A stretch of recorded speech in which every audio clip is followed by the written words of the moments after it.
Okay, we're back. So even bigger than Hawaii is the volcano we call Tamu Massif. Now it is larger in diameter, but not in height. So Tamu is about, is almost, I think 600 kilometers, or what is it? 200 kilometers in diameter or more.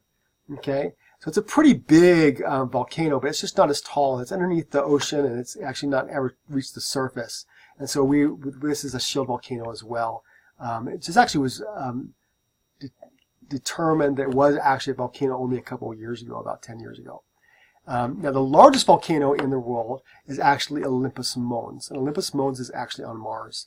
And it formed a lot larger, partly because of the gravity of Mars, and part also is less, and partially because the volcanics there caused the plume to be in one place for longer to build this huge volcano. So this volcano is about, this is Mount Everest is a little bit smaller than Mauna Loa, and you could fit 2 Mount Everest and a little bit more on Olympus Mons. So it's taller than about 2.25 Mount Everest. It's very, very tall mountain. Very, very big volcano, and it's the largest one that we know of in our solar system and in the universe. But there might be bigger ones out there. We just don't know about them. Okay, so these guys can be big. Now Olympus Mons, it's just to give you kind of a relative understanding of size. It's about the length of Arizona. I know we have one student here from Arizona down in Yuma down here, right? And so this guy, this volcano, the one volcano would be the whole state. For those here in North Carolina, it'd be about the same length as North Carolina is the diameter, because Arizona is about the same length as the diameter of North Carolina. A little bit small, North Carolina is a little bit longer, but not much. Okay, so those are what we call shield volcanoes, mafic eruptions or passive eruptions. Okay, whereas cinder cones tend to be just pyroclastic materials, So these tend to be mafic or intermediate materials. And so they're just, what it basically is basically all this ash and material, cinders and things like that, little small particles falling out of the vent all around it. Now sometimes you might have lava flows, but the lava flows would come out in the bottom. So here's an example of Sunset Crater in northern Arizona. You can see that Sunset Crater and the lava flow going away and the cinder cone right around it. These tend to be not very steep, but not very tall. So the tallest ones are like 300 to 400 meters tall. So here's some examples of some. Here is Diamond Head, Hawaii. There's actually 3 of them here in this on this. So remember, Hawaii are larger shield volcanoes, but these cinder cones are on top of those shield volcanoes. So here's a smaller one here, a small one right here, but this is it's been eroded a little bit to form this little bay. There's even evidence of one that's here that's kind of been eroded away as well, as the other ones are on top of it. Okay. This is one lava butte. This is in Newberry, Oregon. You can see the small lava flow at the bottom here. Coastal in British Columbia, and my favorite, this is Vulcan's Throne in Arizona. This is actually a cinder cone that the lava flow is coming out of the base of it, like you can see in this one here, actually went down into the Grand Canyon, dammed the Grand Canyon, and it actually caused the Grand Canyon to be somewhat of a lake for a little while. It's pretty cool. Been there a couple of times. It's a pretty fun place to go. It's on the north side of the rim if anybody is interested. And it's hard to get to. So it's not along the normal route of when people go to the Grand Canyon. So those are so we have shield volcanoes, cinder cones, which is purely pyroclastics. And the last one here is a composite cone. When composite materials means that it has composed of 2 different things, right? Both ash or pyroclastics and lava flows. Remember, the lava flows that are thicker.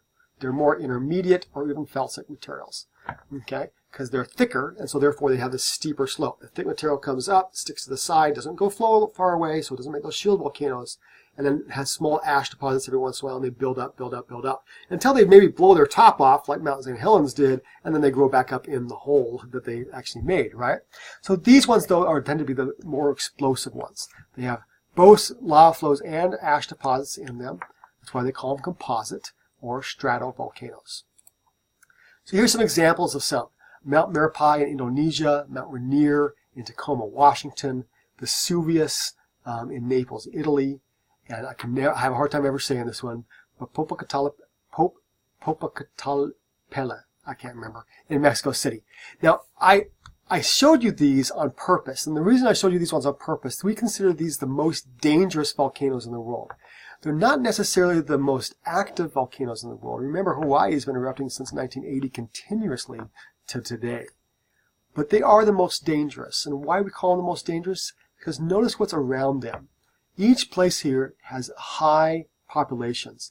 Around Italy, around Vesuvius, this is the same mountain that killed the people from Pompeii, has a population of about 4.5 million people.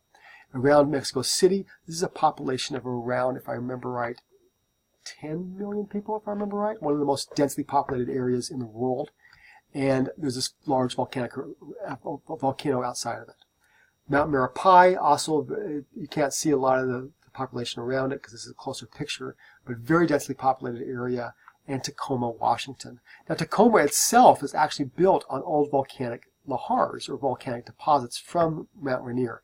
And if it were erupted again, it would actually have that same kind of problem, where they would have volcanic hazards in this area, and they could have big mud flows coming down and burying the city, which is pretty tough. And so the reason these are so dangerous is because they're by these big cities. If they were to erupt, often we would not have enough notice to be able to get the people out of these cities in time. In volcanic eruptions, we usually, on a good volcanic eruption, we might have a 3-day notice. 5 days if you're lucky. And it's hard to, I would suggest that it's hard to evacuate 10 million people from a city in time in 5 days. And so therefore, if lots of time, and that 5 days is like, that's if you're really lucky. You're more likely going to be having a 3-day or maybe even a 2-day notice. And so these ones are dangerous because of how close they are to these volcanoes, how active volcanoes they are, and then if they were to blow, they would kill lots of people.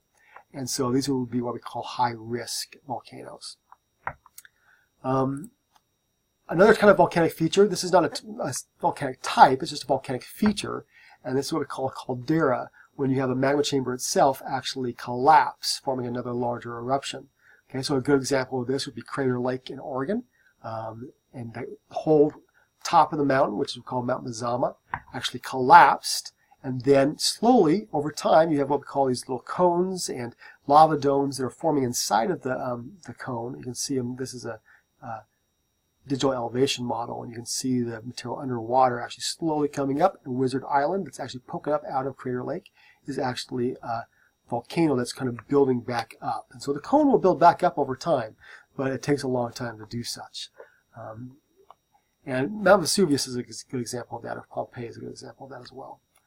So that's an example of a caldera that formed on a stratovolcano, or a composite cone.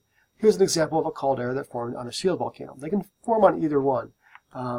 So if this is Kilauea, this is what it looked like back in, I think, 2011. This is what it looked like in 2012. This whole magma chamber here fell down, and now there's this big lava lake that you can see down there, right? And then it cooled back off, and now it's going back and forth. So that's what we call a caldera, a collapsed magma chamber. The next feature I wanted to show you is what we call a volcanic dome. And these ones are usually formed around stratovolcanoes because they tend to be thicker, denser materials, not denser material, lighter, less dense materials that are related to an intermediate volcano or a felsic volcano. So here's a good example of this is Mount St. Helens. When Mount St. Helens erupted, the whole top of the mountain erupted with it. Almost 200 feet or 300 feet of material actually flew off the side of the mountain in a big volcanic eruption and landslide. And then slowly over time, there's this dome in the middle that's slowly been building up, and really, really thick. So this one example here is this huge, it's like this huge rock. It's almost like a little elevator that's just pushing out of the ground. And that's how thick some of this lava is. In there. And so we call these lava domes. And so, okay. Now, let's try to tie all this together. And this is the hard part. So we have that felsic magma that's high in silica content. It has high in gas content because the gas can't escape because it has a high viscosity, right?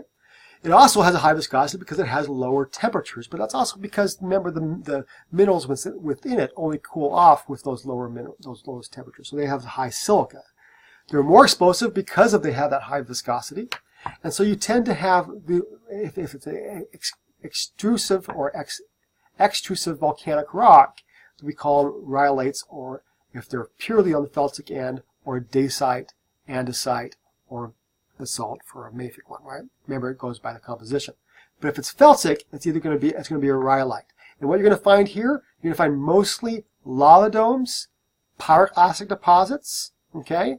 And so these are going to be your composite volcanoes, okay? So you get composite volcanoes with felsic magmas and intermediate magmas. So notice you get composite cones for all up here in the felsic material all the way down to the intermediate. Now, if you get too felsic, they often don't form very well. This is like kind of like Yellowstone. Yellowstone doesn't form like a standard like big cone.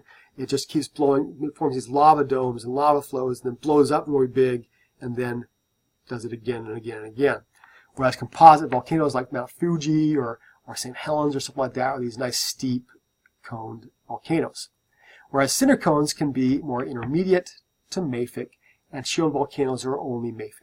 Okay, so there's certain types of volcanoes that go with certain types of compositions. So if I have this volcano here with this rock, which is a basalt, you can see all the air vesiculars in it, air pockets, and it's dark in composition. So we know this is mafic. You can't see the individual grains, so we know it's mafic as well. It has about 50% silica content, not as much gas content because all the gas was escaped from out of the air pockets. It was hotter when it cooled. It had a lower viscosity. You can almost see the flow lines in some of the rock. Let me see if I can get it in front of you. You can see the flow lines inside of the rock where the lava flowed through the system. And so we'd call this a more effusive volcanic eruption, not very explosive, and basalt. Lots of lava flows, lots of shield volcanoes, maybe a cinder cone or two. Okay, so that's tying in the felsic material, the intermediate material, the mafic material to the types of volcanoes you have, and the composition and the texture. Okay, that's a lot to tie together, but this is a very important slide because this will come back to us when we talk about plate tectonics. And so we're going to talk a little bit about plate tectonics today, but just a tiny bit. There are two types of plates on our planet, either oceanic plates or continental plates. Continental plates are felsic origin, whereas oceanic plates are mafic origin. And that's because the mantle beneath you is mostly ultramafic material. But as it rises, remember, as it rises and cools off slowly, it would become a little bit more felsic. So if it starts off as ultramafic and becomes a tiny bit more felsic, it's going to end up mafic, right? And so that material will form mafic and the more denser materials. Well, if you have a dense material all of a sudden coming into what we call felsic materials, which is less dense, the mafic stuff is always going to go down. And as it goes down, it will melt because it's adding water to it as it goes down, right? Now, as it goes up, notice the pressure is decreasing. As the pressure decreases, it wants to melt, right? High temperatures, low pressures. So therefore, you get melt at a divergent plate boundary. And at a convergent plate boundary, where this oceanic plate's going underneath this continental crust, this is bringing water down with it, therefore causing it to melt, okay, because of the volatiles in it. And therefore, the material will rise to form what we call intermediate magmas. As it slowly goes up, it becomes more and more felsic, right? And it becomes intermediate. Now, if it comes really felsic, or has lots of time to cool off, we call it a felsic igneous rock, like some of these ones on here. But those are usually forming in places where we have hot spots. If the hot spot goes all the way through the crust, we'll get a mafic hot spot. If it doesn't go all the way through the crust and starts melting the crust, we'll get an igneous hot spot, usually a felsic-rich hot spot like Yellowstone. Okay. So now Yellowstone's kind of a mixed bag because in some places it actually goes all the way through and other places it doesn't. So you get both mafic compositions and felsic compositions, but nothing in the middle, which is kind of weird, but that's okay. So mafic rocks like shield volcanoes, cinder cones are very common in places where we have mafic materials. Composite cones, very common where we have convergent boundaries. Hot spots tend to have both cinder cones and composite cones and lava flows as well. So they're kind of a mixed bag. But the divergent boundaries, mostly shield, continental convergence, mostly strata cones. We'll stop there and we'll come back to this in a second.